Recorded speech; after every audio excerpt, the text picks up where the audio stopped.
大家好，我是刘姐。想吃红豆面包的不用出去买了，今天给大家分享红豆面包的家常做法，不用揉面，不用揉出膜，冰箱里面放上一碗，做出来的红豆面包外酥里软又香甜，柔软还拉丝。下面跟着视频一起看看我是怎么做的吧。首先准备400克的高筋面粉，做面包我们最好用高筋面粉，把它倒入面盆中，加入4颗酵母，40克的白糖，喜欢吃甜的也可以多放一些。用筷子充分的搅拌均匀。搅拌均匀后，往里面再打入2颗鸡蛋。加入鸡蛋既能增加营养，做出来的面包也会更加的蓬松柔软。再用筷子把鸡蛋搅散搅匀。搅匀后，再用220毫升的温水和面。家里有牛奶的，用温牛奶和面，做出来的面包口感更好，奶香四溢。边倒水边搅拌，用筷子顺着一个方向给它搅拌。这个水的用量根据鸡蛋的大小和面粉的吸水量，用量也有所不同，大概在220克到250克之间。做这个面包做出来的面团是一个比较柔软的面团，一直用筷子这样给它搅拌。这个面一定要给它多搅拌一会儿，搅拌至没有干面粉。现在没有干面粉颗粒了，看一下这个面还是比较粗糙的。再继续用筷子给它顺着一个方向搅拌，把它搅拌的细腻顺滑。搅拌这个面糊比较费劲儿费力，一定要有耐心，多搅拌一会儿。搅拌的时间越长，做出来的面包越松软。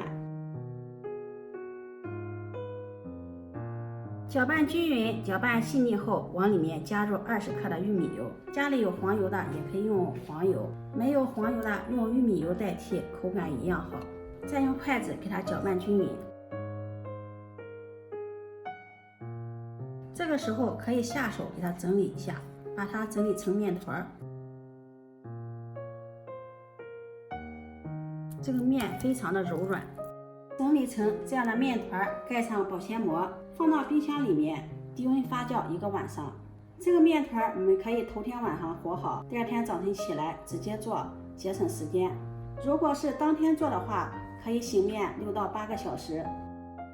下面我们来制作馅料，做一个甜蜜豆。准备200克的红豆，把它倒入大碗中，加入清水，把红豆淘洗干净，洗去红豆表面的灰尘杂质。淘洗干净后，将脏水倒掉，再加入清水，把红豆浸泡1个晚上。红豆我们要提前1个晚上泡发，期间要勤换水，去除红豆皮的苦味儿。这是浸泡了1个晚上的红豆，红豆已经吸足了水分，变得胖乎乎的了。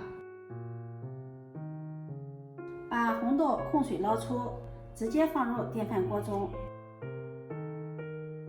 往里面再加入400毫升的清水，再加入60克的冰糖，盖上盖子，点击煮饭键，把红豆煮熟。电饭煲跳到保温键了，我们打开盖子看一下，红豆的锅中还有较多的水分，我们小心的把红豆给它翻拌一下，不要用力的翻拌，不然容易拌成红豆沙。然后盖上盖子，再一次点击煮饭功能键，把水分收干。电饭煲跳到保温键上了，我们打开盖子看一下，锅中的水分已经收干了，红豆也出沙了，但是红豆还是非常的完整，像这样的状态做甜蜜豆刚好。然后把它盛入碗中，看一下红豆沙沙的感觉，像这样是出沙了。如果没有出沙的话，可以加点清水，在电饭煲里再给它煮一次。往里面再加入1勺蜂蜜，把它搅拌均匀，我们的甜蜜豆就做好了。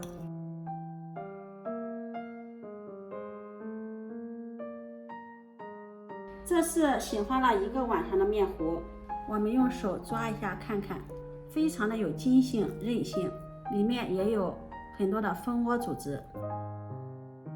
像这拉一下还有拉丝的感觉，看一下，非常的柔软。这样发面不用揉面，不用揉出膜，一样有拉丝的感觉。用手给它翻拌翻拌，排排气。低温发酵做出来的面包更加的蓬松柔软，口感更好。面垫上面抹上一些食用油防粘。把醒发好的面团移到面垫上，给它揉一揉。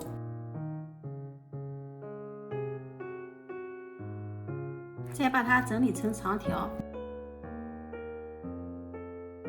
再切成大小相等的8个面剂。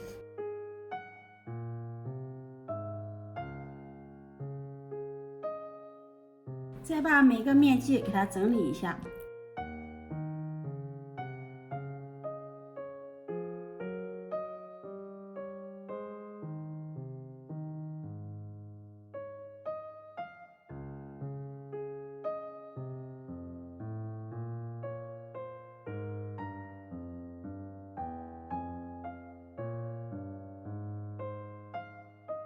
做好后，准备烤盘，烤盘上铺上锡箔纸，把做好的红豆面包生坯摆放在烤盘上，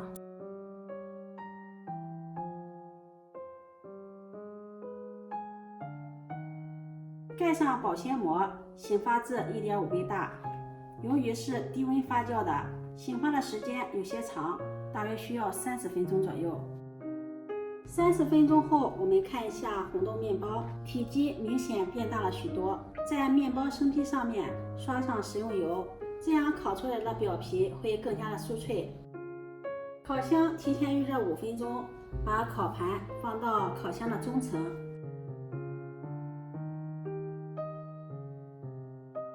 开上下火170度烤20分钟。中间我们要勤观察，烤至红豆面包外皮金黄酥脆就可以了。时间到了，现在满屋子都是红豆面包的香味儿，真的是太香了。打开盖子看一下，太漂亮了。把它取出来，稍微放凉就可以给家人美美的享用啦。这样做的红豆面包，外皮金黄酥脆，底部也是金黄酥脆的，表皮透着红豆，特别的暄软。我们掰开看看里面，柔软拉丝，满满的红豆香味儿。咬上一口，柔软香甜，还有红豆软面沙沙的颗粒感。这样做的红豆面包，即使放凉了也不会硬，吃起来也是更加的筋道。想吃面包的不用出去买了，不妨在家试试这个做法，保证比外面买的红豆面包还要好吃。自己在家做的没有任何的添加剂，干净卫生，吃着健康放心。如果你喜欢，就收藏起来试试吧。喜欢我的视频，记得点赞、关注、转发，点我头像可以看到更多美食视频。我每天都会发布不一样的视频，我们下期视频再见。